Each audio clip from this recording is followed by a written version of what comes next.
చిన్న పిల్ల గురువు గారు. యా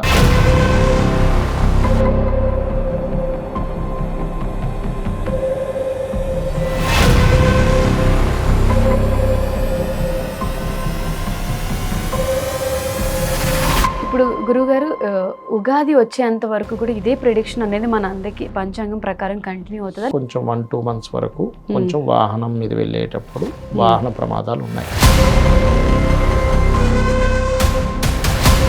హలో గైస్, రీసెంట్గా మనం చూసాము 2 తెలుగు రాష్ట్రాల్లో ఎన్ని బస్ యాక్సిడెంట్స్ జరిగాయి, ఎంతమంది ప్రాణాలు కోల్పోయారు అని. ఒక తెలుగు రాష్ట్రాల్లోనే కాదు, ఓవరాల్ ఇండియాలో చూసుకుంటే చాలా స్టేట్స్లో అసలు బస్ యాక్సిడెంట్స్, ట్రైన్ యాక్సిడెంట్స్, ఈ ఇన్సిడెంట్స్ జరిగిన ప్రతిసారి అసలు పదుల సంఖ్యలో జనాలు చనిపోతున్నారు. ఫ్లైట్ ఎక్కినా చనిపోతున్నారు, ట్రైన్ ఎక్కినా చనిపోతున్నారు, బస్ ఎక్కిన ఆఖరికి నడుచుకుంటూ వెళ్ళినా కూడా చనిపోయే సిచ్యువేషన్స్ అనేవి 2025 ఇయర్లో ఎప్పుడు లేని విధంగా అతి ఘోరంగా ఇన్సిడెంట్లు జరుగుతున్నాయి. ఇయర్ స్టార్టింగ్ అప్పుడే కొంతమంది నిపుణులు, ప్రముఖ ఆధ్యాత్మికవేత్తలు చెప్పారు ఇయర్ చాలా ఇటువంటి ఇన్సిడెంట్స్ జరుగుతాయని. దీనికి సంబంధించి మనతో మాట్లాడడానికి ప్రముఖ ఆధ్యాత్మికవేత్త నానాజీ పట్నాయక్ గురువు గారు ఉన్నారు. మరి గురువు గారితో మాట్లాడి అసలు ఈ ఇన్సిడెంట్స్కి కారణం ఏంటి అనేది తెలుసుకుందాం. నమస్తే గురువు గారు. శ్రీమాత్రే నమః. గురువు గారు, ఇప్పుడు మనం చూస్తున్నాం రీసెంట్గా, అంటే ఆ వీడియోస్ చూస్తే నిద్ర కూడా పట్టని విధంగా అంత భయానకరంగా ఇన్సిడెంట్స్ అన్ని జరుగుతున్నాయి. రీసెంట్ గా జరిగిన బస్ ఇన్సిడెంట్ లో కూడా 3 అక్క చెల్లెళ్ళు ఒకే కుటుంబానికి చెందిన వాళ్ళు చనిపోయారు.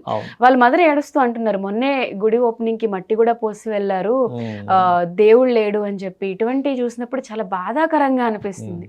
అసలు ఇటువంటి ఇన్సిడెంట్స్ మరి ఇంత ఎక్కువగా ఎందుకు జరుగుతున్నాయి అనుకోవచ్చు? ఏం లేదమ్మా, ఇక్కడ ఏంటంటే ఫస్ట్ ఆఫ్ ఆల్ మనం ప్రతిసారి దేవుడి మీద వేయడం కాదు.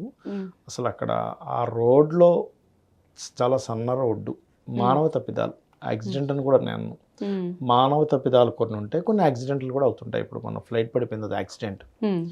పాపం అక్కడ ఎవరో మెడికల్ స్టూడెంట్స్ అందరూ భోజనం చేస్తుంటే అది వచ్చి అందులో జరుగుకుంటూ వెళ్ళిపోయింది.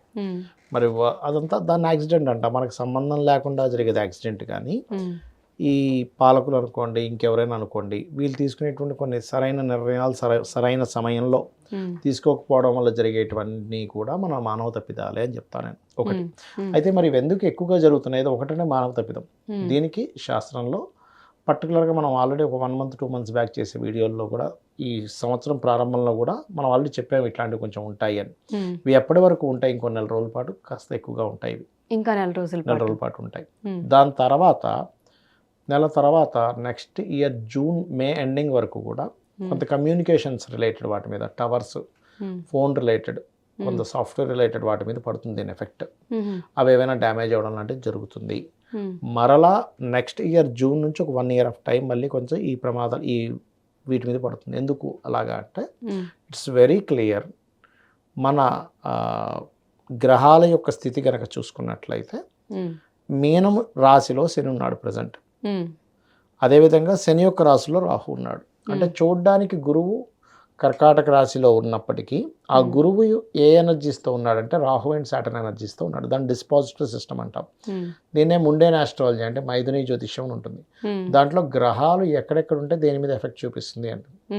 ఈ క్యాలిక్యులేషన్స్తోనే ఈ ప్రమాదాలు ఇవన్నీ జరుగుతాయి, జాగ్రత్తగా ఉండాలని చెప్పడం జరిగింది. అయితే నేను అనేది ఏంటంటే, సరే ప్రమాదాలు జరుగుతాయి, ఎప్పుడు ఏ బస్సు ఎక్కడ జరుగుతుందని చెప్పలేం, కానీ ప్రమాదాలు జరుగుతాయి ఈ సమయంలో అని చెప్తాం. మన నుంచి మనం కాపాడుకోవడం ఎలాగా అంటే, ఒకటే, మీరు ఇంటి నుంచి బయలుదేరేటప్పుడు గుర్తుపెట్టుకోండి, ఇంటి నుంచి మీరు బయటికి వెళ్ళేటప్పుడు ఖచ్చితంగా మీరు మీ ఇష్టదైవాన్ని తలుచుకోండి. విష్ణువు అయితే విష్ణువు, అమ్మవారు అయితే అమ్మవారు, శివుడు అయితే శివుడు. ఎందుకంటే అమ్మ, నాకు మొన్న రీసెంట్గా కూడా ఒక ఆవిడ ఫోన్ చేసి, ఇది జరిగిన తర్వాతే, ఈ 3 ఆడపిల్లలు పాపం ఇదయ్యారు కదా, ఏమంటే మా వారు ఎక్కువగా జర్నీస్ చేస్తుంటారు, ఏమేమి ప్రాబ్లం లేదు కదా జన్మజాతకంలో. ఎందుకంటే ఇంట్లో ఉండేటువంటి శ్రీమూర్తికి బిక్కు అంటుంది. అది పిల్లలు బయటికి వెళ్ళినా, భర్త వెళ్ళినా, తండ్రి వెళ్ళినా, ఎవరు వెళ్ళినా కూడా తిరిగి వచ్చే వరకు భయపడేటువంటి సిచ్యువేషన్స్ మనకి ఎందుకు వచ్చాయి అంటే, ఒకటి మనం తీసుకునేటువంటి జాగ్రత్తలు సరిగా తీసుకోకపోవడం ఒక ఎత్తు అయితే, గోచారంలో కొన్ని కాంబినేషన్స్ ఏర్పడినప్పుడు ఇలా జరుగుతూ, దీంతో పాటు మరి అందరికీ ఎఫెక్ట్ అవ్వాలి, కొంతమందికి ఎందుకు ఎఫెక్ట్ అవుతుంది అంటే, ఇక్కడ వాళ్ళ జన్మజాతకాల్లో యాక్సిడెంట్ యోగాలు ఉంటాయి కొంతమందికి. 4వ స్థానం అంటే జ్యోతిష్ శాస్త్రరీత్యా 4 అంటే వాహనాలు, 8 అంటే యాక్సిడెంట్స్, 4-8 కాంబినేషన్ ఉన్నప్పుడు ఇలాంటి యాక్సిడెంట్స్ కూడా జరుగుతూ ఉంటాయి. 4-8 కాంబినేషన్ అంటే 1-4-8 కాంబినేషన్ అంటారు. అంటే జీవుడికి, అంటే ఆ జాతకుడికి మనం చూసి చెప్పొచ్చు అంటే ఈ ఏజ్లో ఈ టైంలో యాక్సిడెంట్స్ అయ్యాయా లేదా అని. చెప్పొచ్చు మనం. ఓకే. అవునండి కరెక్ట్ అంటారు. లేదా ఒక్కోసారి చిన్న దాంతో తప్పిపోతుంది. ఎప్పుడు తప్పిపోతుంది అంటే వాళ్ళు చేసుకునే రెమెడీయో, గోసేవో లేకపోతే ఇంకేదైనా గోశాలకు వెళ్ళి గోసేవ చేసుకున్నాడు. తద్వారా కూడా అది క్లియర్ అయిపోతుంటుంది. ఆ రకంగా ఏంటంటే నేను చెప్పేది ఒకటి, మీకు కనుక యాక్సిడెంట్ యోగాలు ఉన్నాయి మీ జన్మజాతకంలో 4-8 కాంబినేషన్ ఉందంటే 4వ అధిపతి 8వ అధిపతి ఎక్కడో కలిశాడు, దానికి కాస్త పాపగ్రహ సంబంధం వచ్చింది, అప్పుడు మాత్రం ఖచ్చితంగా మనం జాగ్రత్తగా ఉండాలి.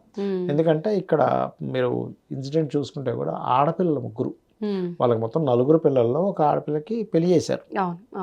ఇంకా అది ఇంకా తీయని కూడా తెలియదు, ఇంటి దగ్గర ఉండే ఆ తోరణాలు అవన్నీ కూడా అవి అలాగే ఉండగా ఈ సంఘటన జరిగింది. అసలు ఆ తల్లిదండ్రులు బాధ అయితే అసలు చెప్పుకోలేము. ఇంకా ఇంకో విషయం ఏంటంటే అందులో చాలామంది ట్రైన్కి వెళ్ళినా బాగుండేదేమో, ఫ్లైట్కి వెళ్ళినా బాగుండేదేమో అని కూడా మాట్లాడారు. అంటే నేనేమంటానంటే సరే జన్మజాతకంలో ఉంది అలా జరిగింది, కానీ మన మట్టుకు మనం ఏ జాగ్రత్త తీసుకుంటున్నాం? ఒక ఎప్పుడో శాంక్షన్ అయిపోయింది 4 రోడ్స్ చేయాలని, ఎందుకు ఇన్ని రోజులు చేయలేదు? కొన్ని అలా శాంక్షన్ అయి చేయవు, ఇంకొంతమంది కొన్ని ఏమో శాంక్షన్ అవ్వవు.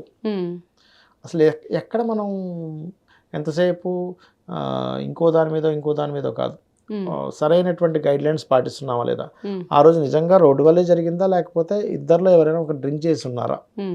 ఇప్పుడు మనకి అదేంటంటే టిప్పర్ లారీ నడిపించే వ్యక్తి డ్రింక్ చేసే ఛాన్స్ ఉంది, ఆర్టీసీ డ్రైవర్ చేయకపోవచ్చు, ఛాన్స్ ఉండొచ్చు ఉండకపోవచ్చు చెప్పలేము. టిప్పర్ లారీ అతను చేసాడని నేను చెప్పట్లే. ఆ టైంకి కునుకు రావచ్చు, సడన్గా నిద్ర రావచ్చు, లేకపోతే కనబడకపోవచ్చు, సంథింగ్ ఏదైనా కళ్ళలో ఏదో పడి ఉండొచ్చు ఆ టైంలో, చెప్పలేం కదండి. గాలికి దగ్గర వచ్చింది, కళ్ళు నిలుపుకుంటున్నాడు, అది వచ్చి గుద్దేసి ఉండొచ్చు కదా, చెప్పలేం. కాబట్టి నేను అనేది ఏంటంటే సరైన గైడ్ లైన్స్, సరైనటువంటివి చూసుకోవాలి. ఎందుకంటే ఈ మధ్యకాలం మీరు చూస్తే కానీ ఇంకా ఎక్కువ అవుతుంటాయి, ఇంకా మల్టిపుల్ అవే ఉన్నాయి ఇంకో 1 మంత్లో. కాబట్టి చాలా చాలా చాలా కేర్గా ఉండండి. ఇంటి నుంచి బయలుదేరేటప్పుడు అది చేయండి. వీలైతే నవగ్రహాల్లో శని రాహు గ్రహాల దగ్గర దీపారాధన చేయండి. గోశాలకు వెళ్ళి గోవులకి 4 ఉండలు లడ్డూలాగా, బెల్లము లడ్డూలా చేసి తినిపించండి. వీలైతే చండీ పారాయణాలు చేయించుకుంటూ ఉండండి, లేదా చండీ వినండి. మీరు స్తోమత లేదు, ధనం కట్టేంత స్తోమత లేదు, చండీ జరుగుతుంటుంది, అక్కడికి వెళ్ళి కూర్చొని రాండి. అలాంటి ప్రదేశాలకు వెళ్ళి కూర్చొని వచ్చినా మనకు 1/4% వంతు పుణ్యం వస్తుందని శాస్త్రం చెప్తుంది. లేదా చక్కగా యూట్యూబ్లో చండీ అని కొట్టామనుకోండి వస్తుంది, వినండి, సరిపోతుంది, మీకు రూపాయి ఖర్చు లేదు దానివల్ల. 3 నెలలు చిన్న పిల్ల గురువు గారు, అంటే మిగతా వాళ్ళు అంటే కొంచెం పెద్దవాళ్ళు, వాళ్ళు కర్మ చేశారు, వాళ్ళకి అక్కడితో అది తీరిపోయింది. 3 నెలలు చిన్నపిల్ల ఏం పాపం? పూర్వజన్మ కర్మ ఉంటుంది కదా. అంటే మనం ఏమనుకుంటామంటే వాళ్ళు ఒకటి, నేను అనేది ఒకటే, ఈ గ్రహాలు ఇవన్నీ పక్క పెడితే మనకు మానవ తప్పిదాలు కొన్ని ఉన్నాయి. రెండవది, ఇప్పుడు మీరు మహాభారతం తెలుసు కదా మీకు, అందులో గంగాదేవి ఒక్కొక్కరు పుట్టగానే తీసుకెళ్ళి నీళ్ళలో పడేస్తుంది గంగాదేవి. ఎందుకు అంటే ఆల్రెడీ ముందే ఆ గంగాదేవి మాట తీసుకుంటుంది, నేను పుట్టిన ప్రతి జీవిని తీసుకెళ్ళి నా ఇష్టం వచ్చిన నేను చేసుకుంటాను, అడగడానికి వీల్లేదని రాజుతో. సరే అంటాడు. 7 అలాగే అయిపోతారు. వాళ్ళందరూ కూడా 8 మంది కూడా అష్టవసువులు అంటారు వాళ్ళని. 8వ వాడు భీష్ముడు. 8వ అతను పుట్టినప్పుడు మాత్రం లేదు నేను ఆపుతానంటే, నువ్వు నా మాట నువ్వు ఒప్పుకోలేదు కాబట్టి నేను వెళ్ళిపోతున్నా, అయితే వీడిని పెద్ద చేసే బాధ్యత నాదే అని వాడిని పెంచుతుంది. అలా ఏంటంటే ఫస్టే ఒక జీవుడు ఇంతకాలం బ్రతకాలి అనేటువంటిది రాసి ఉంటుంది. అలాగే మన మానవ తప్పిదాలు కూడా కొన్ని ఉంటాయి. అంటే జీవుడు మనకి భగవంతుడు ఏం చేశాడంటే ఫ్రీ వీల్ ఇచ్చాడు. అంటే కొంత నీ కర్మ బట్టి నడుస్తూ కొంతేమో నీకు స్వాతంత్రాన్ని ఇచ్చాడు. ఇప్పుడు సింపుల్ అమ్మా, ఇప్పుడు నీకు పాడైపోయిన ఫుడ్ ఉంది, మంచి ఫుడ్ ఉంది, నువ్వేది తింటే నీ కడుపులోకి అది వెళ్ళి నీకు ఆ రకమైన ఇబ్బందిని ఇస్తుంది, మంచిగా చేస్తుంది, మంచి తింటే కనుక. అలా మనకు కొంత విచక్షణ ఇచ్చాడు, మనకు కొంత బుద్ధిని ఇచ్చాడు, మనం కొన్ని ఆలోచించి తీసుకోవాల్సింది ఉంటుంది. అయ్యో ఈ రోడ్ ఏంటి ఇంత సన్నగా ఉంది, ఎక్కువ హెవీ వెహికల్స్ తిరుగుతున్నాయి కదా అని పాలకులు కావచ్చు, గవర్నమెంట్ కావచ్చు, కొన్ని నిర్ణయాలు తీసుకోవాలి. నడిపేవాడు కూడా కొన్ని జాగ్రత్తగా ఉండాలి. అయ్యో ఈ రోడ్లో ఎక్కువ స్పీడ్గా వెళ్ళకూడదు అనుకోవాలి. అలా ఏంటంటే ప్రతి ఒక్కరి బాధ్యత తీసుకోవాలి. ఎంతసేపు ఏదో రాజకీయ నాయకులను అనడము, లేకపోతే నడిపేవాడిని అనడము, ఇలా కాదు అంటా నేను. ఎందుకంటే అక్కడ ఎందుకు జరిగింది, ఎలా జరిగింది అనేది మనకు తెలియదు కదా. కాబట్టి ఏంటంటే ఫస్ట్ తప్పిదం అయితే మానవ తప్పిదం అనేది చెప్తాను. మరి ఎందుకంటే మరి మానవ తప్పిదం అన్నప్పుడు మరి గ్రహాలు ఎలా పనిచేస్తాయంటే మనిషి యొక్క మనసు మీద, ఆలోచన మీద పనిచేస్తాయి కదా గ్రహాలు. వాటి బట్టి ఆ వ్యక్తి ఆ నిర్ణయం తీసుకుంటాడు ఆ సమయానికి. అది అంటే చాలా మంది చెప్తున్నారు వెళ్ళొద్దు అనుకుని వెళ్ళిన వాళ్ళు కొంతమంది, మిస్ అయిన వాళ్ళు కొంతమంది అని చెప్పి. ముందుగా మనకి నిమిత్తం తెలుస్తుందమ్మా. ఫస్ట్ ఎప్పుడైనా సరే మీరు ఏదైనా ఒక ప్రయాణంలో ఆ ప్రయాణం మూలంగా యాక్సిడెంట్ కానీ, ఆ ప్రయాణం వేస్ట్ అవుతుందని కానీ, లేకపోతే ఆ ప్రయాణం వల్ల అనవసరంగా ఇంకో నష్టం వస్తుంది కానీ, ఇప్పుడు మీరు ఎగ్జాంపుల్ మీరు ఇక్కడ ఉన్నారు, ఏదో మార్కెటింగ్ పర్పస్లో బయటికి వెళ్తున్నారు.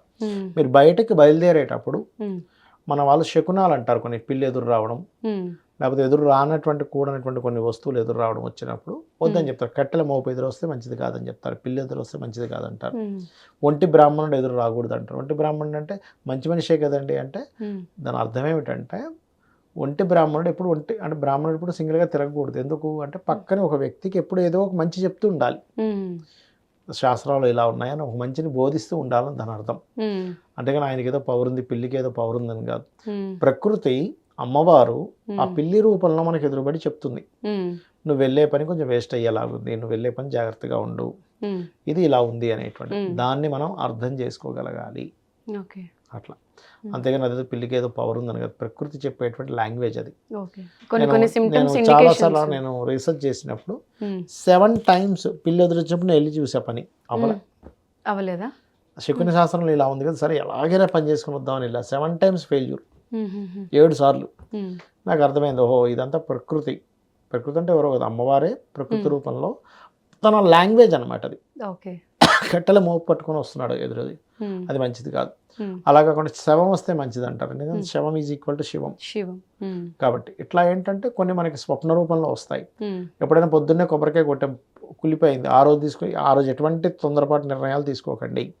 ఆ రోజు ముఖ్యమైనటువంటివి ఏవి తీసుకోండి నిర్ణయాలు, ఆ రోజు తీసుకునే నిర్ణయాలు, ఆ రోజు చేసే పనులు ఏదైనా సరే ఇబ్బందిస్తుంది, గుర్తుపెట్టుకోండి. అది ప్రధానంగా. ఇది ఇన్సిడెంట్ అయినప్పుడు కూడా కొంతమంది కొన్ని రీల్స్ చూసే గురువు గారు, నేను ఏంటంటే బస్సు నంబరు టిప్పర్ నంబరు 9 రిలేటెడ్లో ఉంది, సో దానివల్ల కూడా యాక్సిడెంట్స్ అయ్యాయని. ఆ నంబర్స్ రిలేటెడ్ ఇన్సిడెంట్ జరుగుతుంటుంది అంటే ఏం లేదు, ఆ నెంబర్ ప్రభావం కూడా ఉంటుంది. ఎందుకంటే కుజుడు బుధుడు కలిసి ఉన్నారు కానీ 9 రిలేటెడ్ కూడా ఉంటుంది, ఉండదని అనట్లేదు. కుజుడు 9 కారకుడు. కాకపోతే నేను అన్నది ఏంటంటే మరి ఇన్ని రోజుల నుంచి ఎందుకు జరగలేదు, ఇప్పుడు ఎందుకు జరిగింది అంటే ఇప్పుడు ఉండే గ్రహస్థితి అలా ఉంది. నేను చాలామంది జాతకాలు తీసుకున్నాను, రీసెర్చ్ చేసినప్పుడు ఇట్లా యాక్సిడెంట్స్ అయిన గ్రూప్ ఆఫ్ పీపుల్ తీసుకుంటే ఆ పర్టికులర్ జాతకాలందరివి కూడా ఆ రోజు ఆ సమయంలో లేకపోతే ఆ పర్టికులర్ మంత్స్లో ఒక 2-3 నెలలు 6 నెలల ప్రభావంలో చూపిస్తుంటుంది. అక్కడ యాక్సిడెంట్ అయిన వాళ్ళందరికీ కూడా 4-8 కాంబినేషన్ ఉండడం నేను చూసాను. 4 అంటే వాహనాలు, 8 అంటే యాక్సిడెంట్స్. కుజరాహు కాంబినేషన్ ఉండడం, శని కుజ కాంబినేషన్ ఉండడం, ఇట్లాంటివి ఉండడం. కొన్నిసార్లు ఏమవుద్దంటే 4-8 ఉండి కుజరాహులు ఉన్నప్పుడు కబ్జాలు జరుగుతుంటాయి ల్యాండ్స్. నిన్న కూడా ఒక జాతకం చూశాను, పాపం వాళ్ళు ఏడుస్తూ ఉన్నారు. ఎందుకంటే ఒక పెద్ద నాయకుడు అంటే పెద్ద మనీ ఉన్న వ్యక్తి వీళ్ళ ల్యాండ్ కబ్జా చేసేసారు. వెళ్తే కొంచెం చెప్పుకో అంటున్నారు. పోలీస్ స్టేషన్లోకి వెళ్తే తీసుకోవట్లే, కంప్లైంట్ తీసుకోవట్లే. ఎక్కడికి వెళ్ళి చెప్పినా ఎంత పెద్ద వాళ్ళతో చెప్పించినా సరే, ఎందుకంటే ఆ వ్యక్తికి ఎలా ఉంటుందంటే ఈగో ఉంటుంది. నేను ఇప్పుడు వీళ్ళకి వదిలేస్తే నేనేమీ చేయలేక వదిలేసాను అనుకుంటారేమో, కాబట్టి నేను వదలకూడదు, నేను కబ్జా చేసుకుంటా. అక్కడ ఏదో షెడ్ కట్టేస్తున్నాడు, వీళ్ళెళ్ళి గోల చేసినా సరే అక్కడ నో యూస్. ఏమంటే నాకు వాళ్ళు తెలుసు, వీళ్ళు తెలుసు, పెద్ద పెద్ద వాళ్ళు తెలుసు.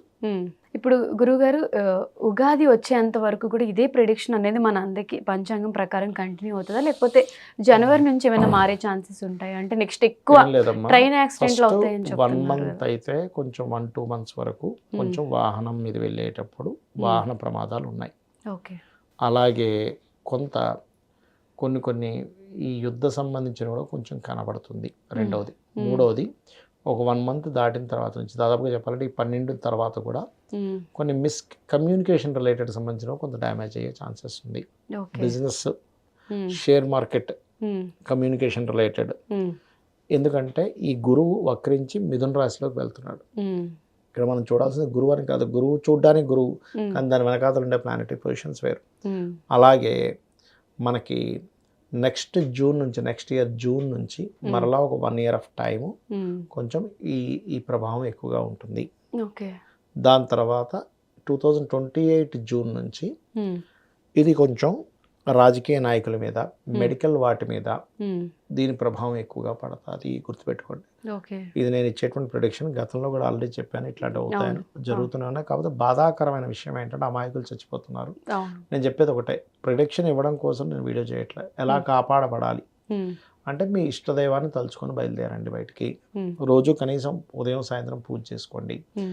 ఇక్కడ ఏంటంటే సంకల్పం ఏం చెప్పుకుంటున్నాం, ఎటువంటి ప్రమాదాలు జరగకుండా కాపాడు తండ్రి లేదా తల్లి అని అనుకుంటే అప్పుడు కాపాడుతాడు పరమాత్మ. ఓకే. ఇప్పుడు విశ్వం మొత్తం అమ్మవారు ఉంది. బండాసురుడు వచ్చేసి అందరి యొక్క అందరిలో ఉండేటువంటి దాన్ని అంతా లాగేస్తున్నాడు. మరి విశ్వం మొత్తం నిండుంది కదా, అమ్మవారు ఎందుకు కాపాడట్లేదు అంటే వీళ్ళు వెళ్ళి అమ్మవారిని కోరారు, మనం రామ్మ ఇది పరిస్థితి అంటే మీరు హోమం చేయండి వస్తా అన్నది. అంటే ఏంటంటే మనం ఒక సంకల్పం చెప్పుకొని చేయాలి. ఇప్పుడు మీరు ఎగ్జాంపుల్ ఆఫీస్లో ఉన్నారు, ఆఫీస్లో ఎవరో ఒక వ్యక్తి పలానా ఇది కావాలి బాస్తో చెప్తేనే అవుతుందిగా.